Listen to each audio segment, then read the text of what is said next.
Starting. Okay, great. So let's dive in and let's go ahead and once you get settled, I'm going to invite you to drop in. I want to talk about a couple of housekeeping things. This week and next week is the last week for self-mastery. And so I just want to remind you that when you complete this, and having been here at least 80% of the time, which those of you who are here have been, that means you get a certificate of completion for the self-mastery program. And it's kind of a graduation of sorts. We're also going to talk about embodiment and how to take what you've learned and like keep it going instead of it feeling like this was just a 12-week experience. You learn the things and now you're done. Of course, we've been integrating while we've been doing this. That's part of this process. It's why we do it. But the real challenge is and can be when we don't have regularly meeting times and we're moving into the holidays. So if you're like me, my schedule's already getting packed. And in fact, yesterday I scheduled a sound bath and cacao ceremony, first time since September, but doing that for Empower Her Holiday to bring in some funds for single moms. I planned my sis giving and got that on the calendar. I've got the letter writing for Empower Her Holiday. So it's just wild how all the things are starting. And Halloween's going to happen. And the next thing we know, we're going to be in full swing holiday season. So next week, we're going to talk a lot about like, how can you set yourself up for success moving into the holidays? And then we'll also create an opportunity for us to come back together and do a little follow up as a group and community. And I don't know what we'll do yet. Maybe you can give me some input on that of like what you feel like would be great virtually for us to do. Happy to be open to whatever, right? Like whatever that might be. So maybe I could do a guided meditation with visualization to just calm nervous systems, or maybe we just want to talk about all the things and do like a Q&A, and we can do that too. So just know that's where we're going. Next week is the last week for self-mastery. So really just 1 week from today. It's going to go by fast. So, okay, when you're ready, I'm going to invite you to go ahead. Let's drop in. Let's do what we do. So when you are ready, I'd invite you to just put down your pen, anything you're holding on to, and uncross your legs if they're crossed, and maybe find a little bit more comfort in your seat, and let yourself just feel your sits bones on the chair. And notice how your breath is today. What's happening in your breath? What's the texture of your breath? Is it flowing easily and freely in and out your nostrils? Do you feel like it is laborious in and out of your mouth? Just notice, what's your breath like?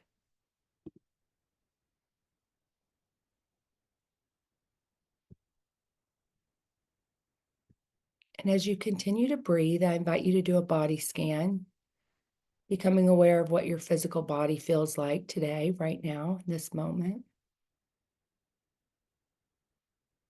And as you're scanning your body, notice what places in your body are calling your attention.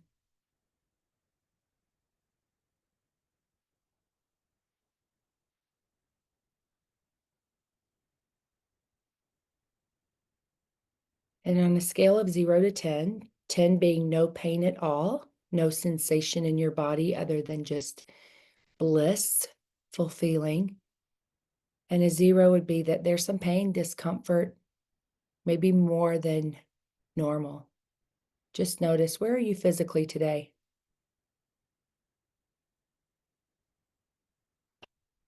And now I invite you to bring your attention to your mind, your thoughts.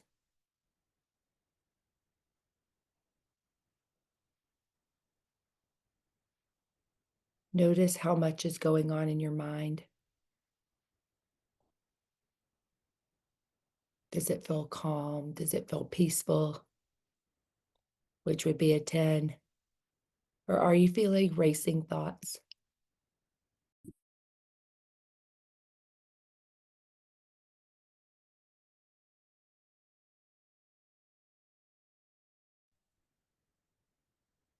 And just notice what's happening between your ears and your mind. And give that a number on a scale of 0 to 10. 10 is pretty zen, and a 0 would be that there's a lot of thoughts and a lot going on in your mind.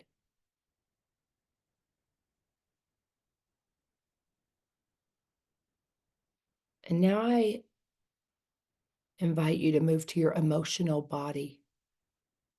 Your emotional body can feel like your heart, can feel like your nervous system.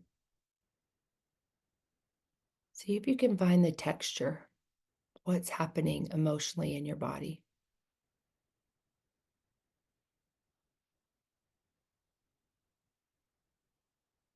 And tune into how tapped into your feelings and feeling what's happening versus not. If you're feeling a lot, no judgment of what those feelings are, but just feeling a lot, you would be closer to a 10. And if you're not really feeling a lot, that would be closer to a 0. So just notice, where are you emotionally?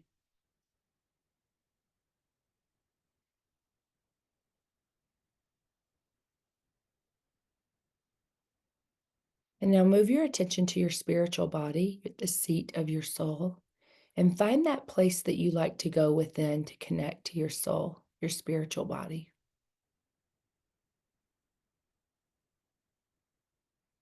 And notice where that is in your body. Where does your spirit reside or rest when you call on that energy in your body?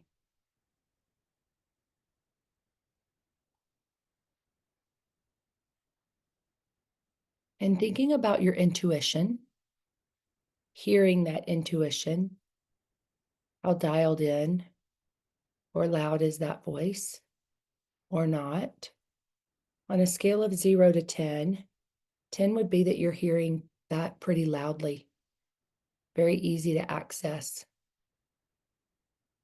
And a 0 would be that it's been hard to hear those whispers, those nudges, those promptings, those intuitive hits. Just notice where you are today, right now.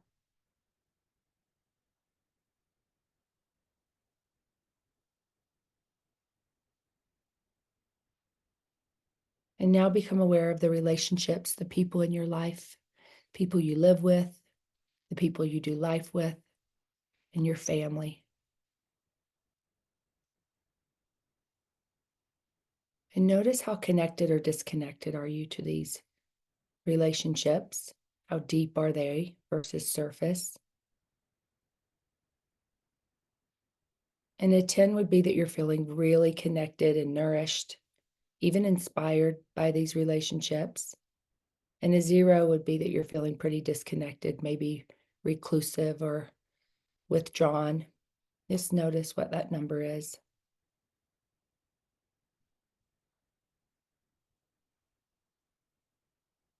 And when you're ready, I invite you to blink open your eyes.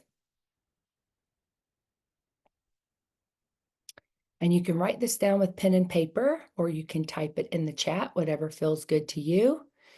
But again, the reason we're doing this is because you're going to see different patterns, different trends. Again, we're researchers, we're investigators in all of this, and just noticing what's going on in my life and what's going on in my 4 bodies and in my relationships. So physically, mentally, emotionally, spiritually, and then socially. And I'll drop that in the chat again. By the end of this, you'll have all of these memorized if you don't already, and that's the point.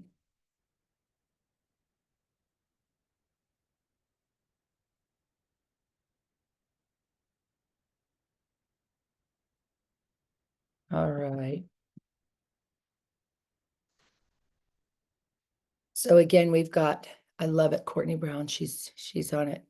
Thanks for this, Courtney. This feels pretty accurate for what? So physically, mentally, emotionally, spiritually, and then socially. And if you want to drop those, or you can keep them on your paper. But again, I want you to just notice this. And if you've got a notebook that you've been using every week, it's a really great way to look at the numbers and just, it's like, what's going on? What's up in my life? And being able to see that in a way that it's, again, information. It's all information. And when we can pull the judgment out of it and just see it for what it is, that's when we can make progress. So thank you for sharing, Courtney. Let's start with wins, y'all. I want to start with wins because that feels good. Good place to start. Courtney, you have a 7 for your social self-care. I would love to hear if you want to share either in the chat or on camera what that win is for you, maybe what's contributed to that. And anyone else who wants to, you can just unmute yourself and share. Would love to hear what's a win. I'll go. So I'm not gonna go on the social one. So I just recognized my body was really not feeling great this morning. And so instead of sitting You're to take walking. this call, I'm walking. And that's why my camera's not on. Yes, yes, yes. So, because I didn't want to be disruptive. So that's my win. Huge win, huge win, huge win. How often are we sitting behind a screen for hours and hours and hours, and the body is just like, I need to do something different, but it's untraditional, or it's like not the thing that you usually do. Courtney, I love that you are actively living what we are learning about. This is integration. This is embodiment. I would much rather you be doing the thing than us learning and talking about it. So thank you, thank you, thank you for listening to what you needed today and getting out on a walk as we're talking. I love it. Okay, I'm going to check out. Okay, Zadra, please tell me about this 10-6. Also, that's why I was late. Hi, pup. Okay. Okay. So 2 things about the 10. One is longer. I'm going to try to bullet point it. I'm practicing experiencing every one of those as a 10. Everything, right? When you do the wheel of life and you're figuring out where you are. I'm practicing visualizing this moment as a 10. If this moment is a 10, what does that feel like? And then what does it take to get to 11, right?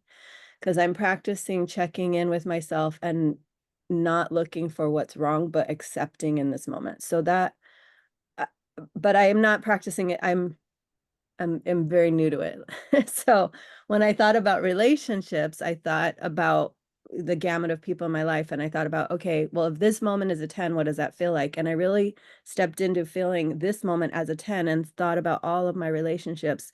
And I was able to experience them all as 10s, except for my work colleagues, which are potential clients, which are specific communities that I want to reach into that I'm feeling disconnected from. And from that lens, I recognize that what it takes to get me from 6 higher is really a thought, me deciding that I'm not disconnected and me taking steps to be connected. But where it lands in my body right now is that I'm an outsider. So I wasn't able to embody 10 in that group yet. So that's why I put both numbers.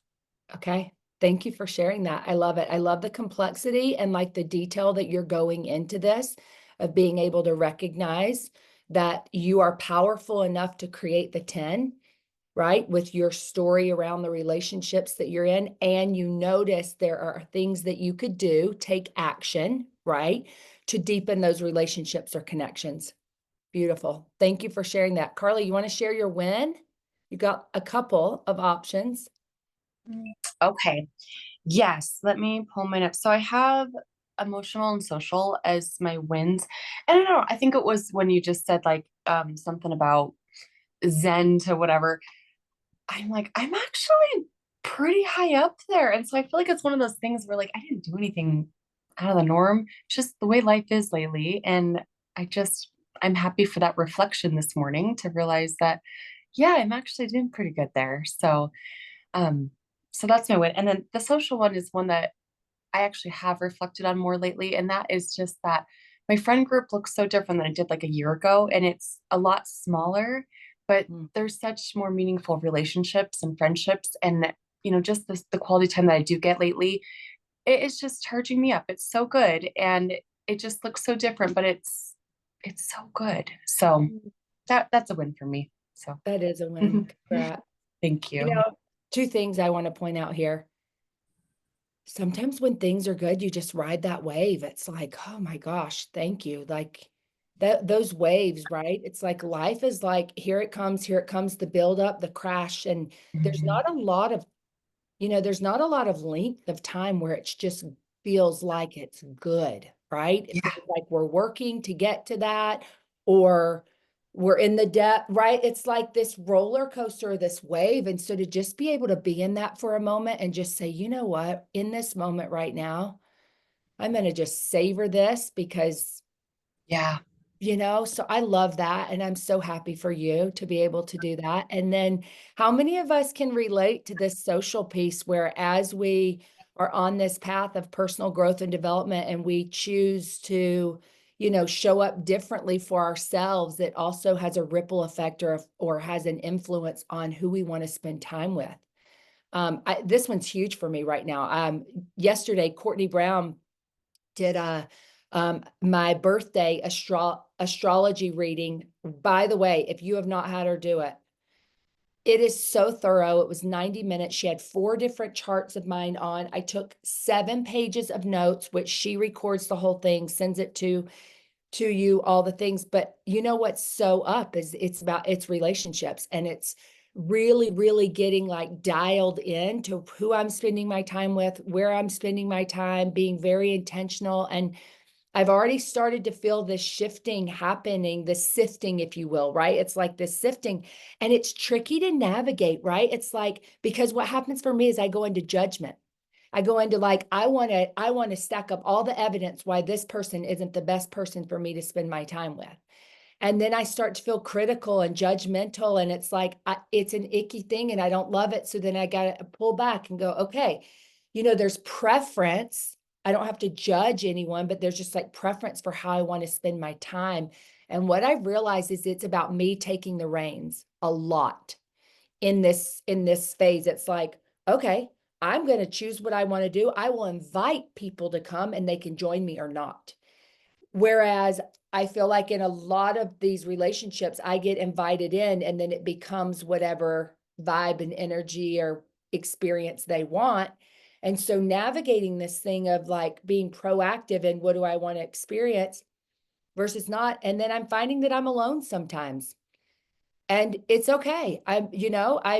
It's okay, but it's an interesting thing. So I appreciate you sharing that, Carly, because I don't think I'm alone in this. It is Libra season until tomorrow, and it's all about social relationships and people and things. And so it's up big time. So thank you for that. John Brown, you want to share?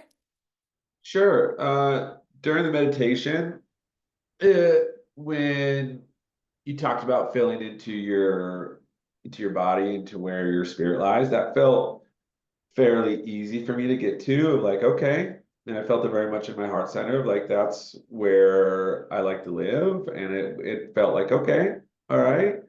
And then on social has been one I put a little more energy behind, and I had a buddy who I haven't seen in probably a year and a half text me and he's in town. And instead of doing like come over and hang out, sit down and say, hey, come to my house. And then we walked over to a restaurant, like a mile walk, had a good conversation. He's an entrepreneur, and like it was just we were able to connect on deep levels about, what it means to be an entrepreneur and like life and different things. He's a little bit younger, and we kind of have like not a true mentor mentee. He's not my mentee, but we just have a very open dialogue. And it fueled me up. It was like, that felt really good. And it reminded me that I thrive in that space of connection, and learning to, be willing to give myself more opportunities in that, because it was something I really enjoyed, and it was fun, lighthearted, deep, thoughtful, and it really filled my cup up just to have those type of conversations. And so just honoring that, and that's something that as part of this process I've been really trying to lean in on, and I feel filled up from that. So I'm just honoring that. I love it. Thank you. I appreciate that. I love that you have identified where your spirit, where your soul, where you feel that in your body. It's really, really important. After self-mastery, I do another embodiment series, and it's really powerful to be able to get there, John, to be able to notice in your body, where is this and where is that place for me, so that you can regularly come back and then start to keep going. If you're seeing a little weird glitchy thing, I don't know what's happening, but I apologize if the screen's doing a thing. Maybe it's just mine. Hopefully everybody's seeing it. Oh, good. Yay. I love it. Okay. It's just a little gremlin trying to mess with me. And then John, this thing about social, which comes back to what I was saying, being proactive, and you choosing, hey, let's do it this way. Come to my house. Let's walk to the restaurant so we can talk while we're walking, and like have this great conversation. I just love this. And I can see this theme around the month, first of all, like social self-care, and how naturally, when we're in flow with what is, and we're in alignment with what is in the seasons, it's interesting how we kind of navigate there. And so I want to point that out. I don't want to go over anyone's lows today, but I do want you to recognize that physical is shifting because of the season. Okay. So it's a really great time for you to just be aware and notice that what you were doing before might not be your ideal physical activity now, because the season's changing. I don't know about you, but I have not walked outside when it's been cold. I don't like it. It's not as easy and inviting for me to just walk outside and go on a walk. I'm like, oh, it feels kind of cold. And so I'm even noticing within myself this week and this weekend, I'm like, okay, I got to shift some things up and decide how I'm going to navigate this. So just be aware. Okay. Just be aware of that. All of us. Okay, well, let's dive in. And today's conversation is meaty. It's super meaty. And here's why: because we're talking about the R in the care system. Okay, so self-care, the CARE, and the R is really about two different things. It's about emotional resilience. Okay, but the prerequisite of that is being radically accountable. And if you remember week 1, we talked about radical accountability. And I want to read a couple of things to you because I want to bring it back. Radical accountability involves taking full responsibility for your actions, decisions, and your consequences without making excuses or assigning blame to external factors. It's about acknowledging your role and shaping your own experience, and actively seeking solutions or improvements when faced with challenges. It is taking ownership of your thoughts, your moods, your behaviors, and your results without blaming or holding others accountable for what you believe they must do. But instead, being able to justify your own thoughts, rationale, behaviors, and actions. Being radically accountable involves committing to the self-exploration required to understand how you may be contributing to the problem as an individual. So this is what we're going to talk about today. With your Enneagram, and you all have your Enneagram numbers, so I've got lots of good information for you today. What I did, I've never done this before, but I'm thrilled about it. I'm in a very research phase, y'all, like big time. And this is naturally who I am, as in my human design, an investigator. But I've been really, really thinking about and working with those sabotaging behaviors. Remember how we talked about the 180 method? She talks about it, but not in a way that I felt like was really consumable. And so as I kind of teased that out a couple of weeks ago, and there was a lot of interest there, it gave me an opportunity to really research and study this for the last 2 weeks and how we can apply it when it comes to being emotionally resilient. So when you know your Enneagram, obviously it tells you your light and your shadow, right? We know that about the Enneagram. But I also related fear and sabotaging behaviors to this so I can give you the information and you can be aware. In this process of getting to know yourself, there's a process of getting to know yourself. And part of that is a lot of these assessments, right, that we did in the beginning of this. It's like, oh, what are your strengths? What's your human design? What does your astrology say? What does your Enneagram say? So you have all this information. There's tons of other things too, right? There's one called DISC that a lot of people really like and use, especially in businesses. But there are lots, the color code, you name it. There's lots of different ways. Your values, we talked about last week. Values also help you know, like, what's important to me, what matters most. Like, if I've got an option to go to my son's basketball game, or I have an opportunity to go cold plunge with a friend, well, where's my value? If family's my value, it's a no-brainer. If your number one is self-care and it's above family, then you're probably going to go do the cold plunge. It doesn't mean one is right or wrong. It just means you know yourself better than anyone else. And when it comes to decision making and you have multiple options, it makes it easier for you to make the decision quickly. Okay. That's why values matter. It's your roadmap for decision making. So then as we go deeper into this and we learn all these things about ourselves, then you can actually accept yourself. You're like, okay, this is who I am. I'm not trying to be somebody else. I am not looking for someone outside of me to tell me who I am and how I should live. Like, I know me really, really well.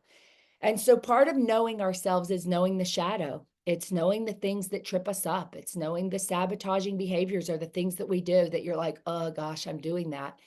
And so today we're going to talk about it so that you can see it and recognize it and go, oh, I'm doing the thing, before you just have a big fight or blow up or disagreement, or you say the thing or whatever it is, that you can recognize it earlier and go, oh, okay. And give yourself permission for a pause or a timeout.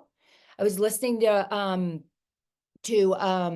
Esther Perel was on a podcast that I was listening to, and she was talking about, they were having this conversation about in therapy sessions with couples where sometimes she'll just have them not say anything, just be quiet. Like, just sit there, do nothing, because they need to like let themselves breathe and calm down and just come to like a space that's like, okay, now we can begin again. And I know that it can feel triggering sometimes when you're in a heated thing and someone wants to walk away, especially if it feels like, oh, I have abandonment things and there they go, they're leaving me again. Here we are. Or like there's a trigger. It takes you being really clear about what this pause is or this thing is, which I would say always have the conversation before.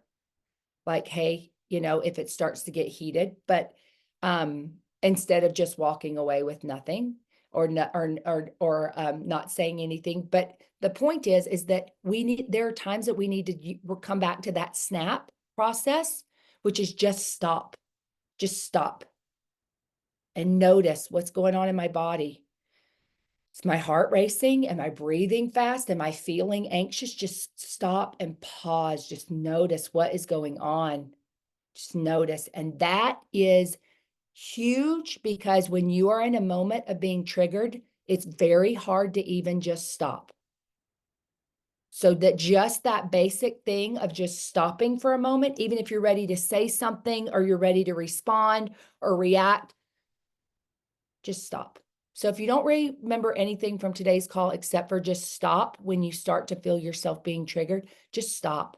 Just stop, pause, notice what is happening. Where am I feeling it in my body? What is happening? I am freaking out right now. My body's freaking out. And to give a little bit of context and background here, I want you to remember that your body remembers all the trauma you've experienced. on a cellular level. All of it. All the times you were left, all the times you were ignored, all the times you were betrayed, all the times fill in the blank. And then we found evidence to validate that your entire life. So now it's not only just the traumatic experience, it's now your belief and your story about the thing, and your body is responding. So knowing this is helpful because then you cannot be so damn critical and so hard on yourself. You can just give yourself some self-compassion and say, number one, I'm not alone. This is happening to everyone. My story may be different than your story, right? But we all have the story. So know it's in your body. It's in your body on a visceral, physical level. So when you start to feel your body doing a thing, even if your mind is like, it's fine, your body's going, no, it's not, I'm freaking out. So how can you breathe to soothe yourself? Just 3 breaths, just stop and breathe. Just stop and be like, even one breath, even stopping in one breath will help you just take a minute. Take a minute, not even, take a second. Okay, so this piece that we're going to talk about today is a lot about accepting yourself, right? And that piece of really getting to know yourself. So I'm going to dive in, and what I'd love for you to do is well, let me read this, and then I want you to tell me what your type is, what your Enneagram number is. So the core emotion of each Enneagram type is located in one of your 3 centers. Okay, so pay attention to your number. The body center are types 8, 9, and 1. That's your body. It's your body center. Your head center are types 5, 6, and 7. And your heart centers are 2, 3, and 4. Okay, so knowing what your Enneagram number is, you can know if you are a head, body, or a heart center. Everybody got a thumbs up? You all got what your number was? Okay, so self-sabotaging mechanisms, each of these types has their own pattern, and it's unconscious, okay? And it's your underlying fears which ultimately hinder your growth and well-being. So being aware and knowing what those things are will keep you stuck in these cycles. You know, when you're like, oh my gosh, how am I still here? Or here this is again, or I thought I figured this out and I'm like doing it again, even if it's a new relationship. Well, first of all, expect it. I mean, of course, just because you know doesn't mean you've had the experience of like working through it.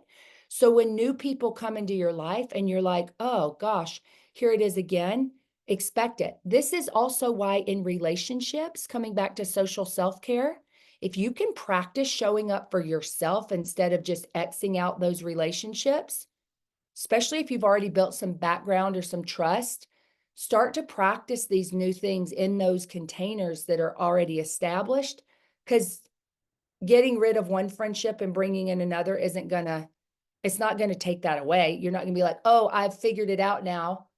You have, but you still have to practice it, right? And remember, your default is that your body is going to have a response, and your fears and these triggers are going to come up. So let's talk about them. So we're starting with your core fear, okay? Raise your hand if you're a type 1. I'm not going to go through all of them unless it's your thing. Okay, so Barbie, you have a fear of being wrong or lazy, or having unrealistic expectations of yourself and others.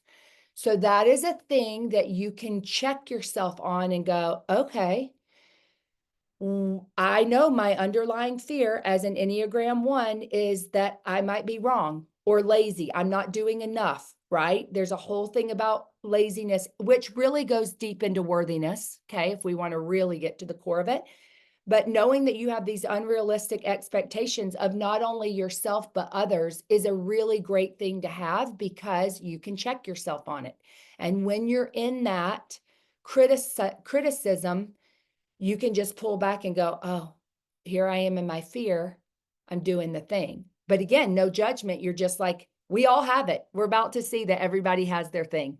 So no one's is better or worse. It's just yours based off your upbringing. Okay. Who's a type 2? Helper. Anybody a type 2? Okay. We're going to move on. Type 3. Anyone a type 3? Me. Okay, I know this girl. Okay. Court. So yours is fear of failure or of being worthless or disrespected. Okay. So when you find yourself in that fear of like, I might fail, this might fail, right? Or it's like this thing around worthlessness, worthiness. You just know that when that comes up, that's the fear, that's the little girl, that's that part of you that is in your fear. Okay, who is a number 4, type 4? Okay, 5, 6, 7. John Brown, together, here we are. Fear of deprivation or of getting stuck in a rut and missing out on the good life. FOMO is our fear of missing out. Want to say yes to everything. I don't want to miss anything. I'm going to be left out. We love to have fun. So there's the fear, right? And being aware of that, being really, really aware of that, of deprivation, not enough, or like lack of. So you can be, again, awareness around this. Who's a type 8, the challenger? Can I just say I'm a type 6 tied with a type 1? Could you tell me type 6? Okay. So 6 is the loyalist, and your fear is chaos and being anxious or suspicious. Okay. So you Thanks. can just notice that, right? You're like, I have a fear about this. And then like, we're going to go deeper into this, but I just want to start prefacing it with this. Okay. 8, type 8, the challenger. Anyone? And then 9. Carly, you a 9? Okay. And Zadra. Okay. Fear of being confronted or of being disconnected from others. I'm tied with the 7 and 9. Sorry. So Okay. and I know John said his was a 7, so I heard that one too. But Great. I love it. And this is pretty common, y'all, just so you know. You'll have you'll have one and then you'll wing another one, which because this is Enneagram stuff, it's going back to childhood. It's layered, right? You're like, oh, I had that and I had that. And so, okay, I can see how there's multiple. So that's super common. Okay, can I say something about Enneagram? Please. If you're tied, you go to the core wound and the core fear, and which either one resonates is which you are, because it's speaking to what motivates you in life. And so for 7s, they fear of missing out is really deep rooted in fear of staying in the bad feeling. They want to move on from it. Whereas a 9, it's the fear of the confrontation of like they won't be safe. They're in argument. So like, do you go away from the argument? 7s aren't so afraid of having the confrontation, whereas 9s are. Thanks, Court. Okay, I'm going to read through all of these because for anyone who's feeling like they're tied, I want you to be able to hear this and get really, really clear. So by the end of this, you're like, that is my number. That is the most prominent one. Okay. So type 1, the reformer, also known as the perfectionist. Type 1s may sabotage themselves by suppressing their need for freedom and spontaneity. They may overlook their own pain or resentment in their pursuit of order. They can be overly critical of themselves and others, leading to a paralyzing fear of making mistakes that prevents them from pursuing their dreams. Okay, so that's the number 1. Number 2, the helper. Type 2s may sabotage themselves by believing they must constantly make themselves lovable. They may refuse to accept love because they are used to transactional support. They struggle with people-pleasing, consistently prioritizing others' opinions and needs above their own, hindering them from pursuing their own dreams and unlocking their full potential. Okay. Type 3, the achiever.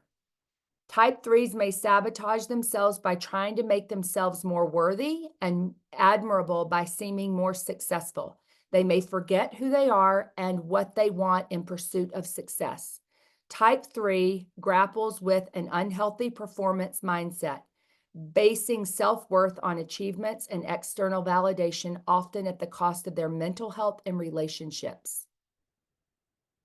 Okay.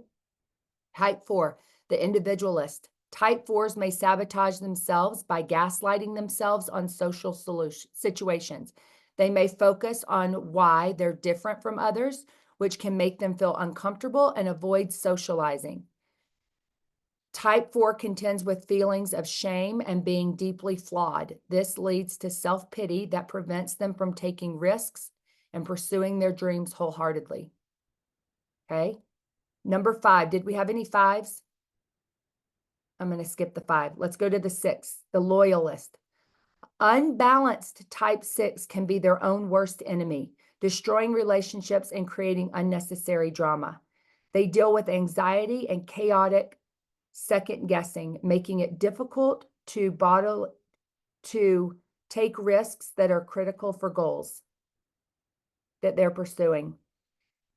Okay, type 7, the enthusiast, avoiding commitment to anything for too long, constantly jumping from one new interest to the next, overscheduling themselves to avoid facing deeper emotions, using distractions to escape difficult situations, and becoming addicted to novelty-seeking activities like shopping or travel. They struggle with a lack of focus and commitment, hampering the ability to dedicate themselves fully to realizing their dreams and aspirations. Squirrel.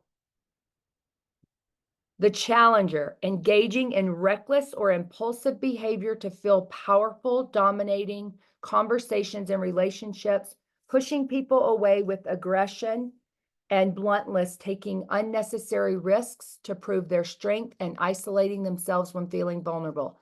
Type 8 fears vulnerability, potentially pushing others away or lashing out aggressively, undermining collaboration essential for achieving goals. And then type 9, the peacemaker, avoiding conflict at all costs, letting resentment build up without expressing it, becoming overly agreeable to the point of losing their own needs, merging with others' opinions to the point of losing their identity, and procrastinating on important decisions to maintain harmony.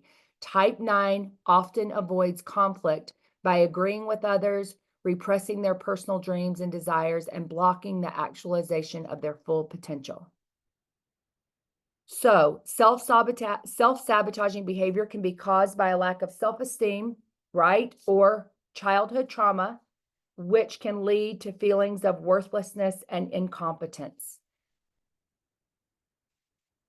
These are how I would love to see, before we move on, how accurate or not do you feel like that is for you? And are you more clear about what your type is if you weren't before? Courtney says, so accurate. Oh.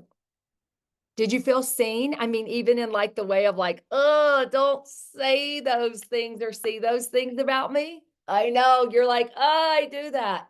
But here's the thing, we all have it, right? We all had our thing. We were all like, oh, don't see me that way. But again, this is my opinion, the opinion according to Kate Strong. I have not found one human being that I have worked with, known, experienced life with, who doesn't have childhood trauma, who doesn't have an experience where they're one of these Enneagram types because life happened. It happened, no matter what happened. And even as parents, or even as leaders, we will never, ever get it all right. We'll never show up 100% of the time. We'll be in our own thing. So then we do or don't say the right thing to the child, and then it becomes a thing. It's just like, it is what it is. And the greatest place you can get with this is like self-acceptance. This is me. This is who I am. Now that I'm aware of my fears and my sabotaging behaviors, I'm going to notice when I'm triggered. I'm going to notice when I'm feeling insecure or whatever it is. I'm going to notice that. I'm going to stop and go, oh my gosh, here I am. My fear is up. My defense is up. My trauma is up. There is something that's happening, and I am feeling like I need to be right, or I am feeling like I have to be more successful because I'm not doing enough, or I need to fear, I am feeling like I'm going to miss out on that good time, or whatever it is. And like, what's the price I'm paying to do that? So the more you can use your other assessments and information about yourself to make decisions, and you can see this shadow side of yourself, this is where the work is. This is where you get to like really work on your shit, legit. Because here's the thing, other people are doing stuff all day long to influence our environment, our experience in life. But ultimately, the lens through which you see it is the story you're telling yourself. And a lot of times it's based on and rooted in these fears. And because of the fears, it causes you to have this sabotaging behavior. So again, being really aware of knowing this. And then what I invite you to do, and this is something that's not in the portal. However, in the portal, I'm really going to encourage you to go there for time's sake. Again, we don't have time to do it all, but I keep adding to this program and I want you to have that. There's a really, really beautiful exercise in the portal that will walk you through how you can think about a recent emotional experience that you've had, conflict with someone, maybe someone that you care about, and then it's gonna conflict at work, one of your children is struggling, spouse, partner. It's gonna take you through this emotion and help you process through this emotion, because being emotionally resilient means you have to feel it. It's part of it. You got to feel it. So if the body is responding to the trauma with an emotion that comes up, it's an opportunity to heal it. So I say all day, every day, you have to feel it to heal it. And if you don't, that will keep happening. It will keep bubbling up to the surface, and you'll keep repeating this thing over and over and over. You'll traumatize your relationships. You'll sabotage your friendships, your relationships, and you just keep in this cycle. So instead, and it doesn't have to be in the middle of anything, just maybe find an opportunity this week to practice you noticing an emotion that feels unpleasant. And then go through this process in the portal, because it's going to help you identify where it is in your body. And then it's going to help you move through it so that you can release it. So you don't have to keep reliving it over and over and over again. And you can do this process in the portal literally every single day for the rest of your life, and multiple times. It will never get old. So if you want to copy it and paste it in a document and print it so you have it, great. If you want to teach the people in your lives how to do this, they will greatly benefit. It is a really good tool. But I'm not gonna go into all of that in this moment. Instead, I want to just remind you that these fears and these sabotaging behaviors they're gonna come up. And one of the greatest things you can do is whomever you're in partnership with, and whatever that looks like, okay? It can be romantic, intimate partnership. It can be partners at work. It can be someone that you're partnered with in life. However, children, it's really helpful to do this with your children. Knowing what their Enneagram is will help you as their partner to see when they're in their fear and when they're in their sabotaging behavior. And this is when you have really healthy relationships, when you can notice that they're triggered and you just pull back and you just, what we call, hold space. It's a very advanced practice, because you have to stay out of your own trigger. And you have to stay out of your own thing of like, oh, this feels personal. It is not personal. It actually has nothing to do with you. Nothing. You may have said something that caused that thing to bubble up inside of them, but you just triggered them. It doesn't mean it's you. And if you can notice what their sabotaging behaviors are and their fear on their Enneagram, when you start to notice this, you're like, oh, this is their trigger response. This is that little boy or that little girl who didn't get their needs met that's showing up right now. So you see the person across from you as not this adult who's acting in a way, but you see him as their inner child, this little young version, and you're like, wow, they're really triggered right now. And you just hold that. You just let them have their experience, and you say, I see you, and right. And you just get to really treat them as though it's your 5-year-old child or your younger self having an experience. And then this compassion comes. And this is a very, again, very advanced practice, because usually what happens is we've waited too long to have a conversation. And then by the time it happens, there's like little edgy stuff that's been happening for a long time. And then it bubbles to the surface, and here it comes. And it's like, okay, here we go. We were ready for the fight. But what if instead you can just notice, like, gosh, this person I love is feeling really traumatized right now, and they're in it. And I want to be here to help model what it looks like to hold space for them to have this experience bubble up to the surface. I don't need to fix it. I don't need to engage in it. I don't need to even participate in it.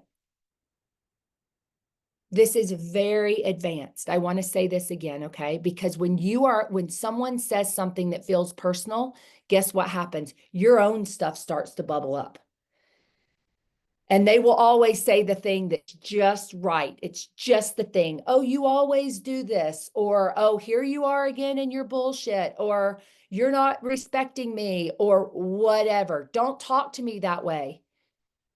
Especially when people's voices raise, we think it's a personal attack. It's like, oh, you're yelling at me. What if they're not even yelling at you? What if they're having a thing bubble up, and it has you've created the safety for them to have the experience. Let me repeat that. You've created a safe space for them to actually let themselves feel what they are feeling. They would withhold this and not show most people this ugly shadow side of them. The reason we show people our shadow side is because we feel safe. If you're driving in the car, you're like, I'll never see them again. I'm going to act like a fool, flip them off, tell them whatever, because I'll never see them again. I feel safe. They're not going to leave me. They're not going to go away. I'm in my car, safe. Partnership. Well, I can say this because we're married, because we're in partnership, because we're committed. They're not going to go away. So, number one, if someone shows you their shadow side, congratulations, they feel safe with you. Ever thought about that? They feel safe. So, how can you create more safety for them to have this experience? Now, on the flip side, you can also be really clear with your person, with the people in your life that you feel safe with, to say, hey, I'm getting more clear on like some of my shadow work and some of my shadow side, and these are my fears, and this is why, and these are some of the sabotaging behaviors I do. If you notice me doing this, can you please just treat me like my younger version of myself so that I can process through this? Can you please know it's not personal? Can you please know it's not even about you, even if I say it? Such an advanced practice for couples to be able to do this, I want you to know. It will be much more challenging than you think. And it will be so healing for both of you. For both of you. So again, if you have someone in your life that you want to introduce this Enneagram assessment to, the link is in our Instagram. It's a free assessment. I've got the link for the free assessment version. Do that. And then you can go even deeper. I'm going to have Bobby upload this new information that I've researched and found for each of these Enneagram types into the portal. So you can click on and have that for your type and go a little bit deeper. Also, if you have your person or someone you love take the assessment and you want to go in the portal and look at what theirs is and show it to them and let them see it, and then of course you say, does that sound accurate? Does that resonate with you?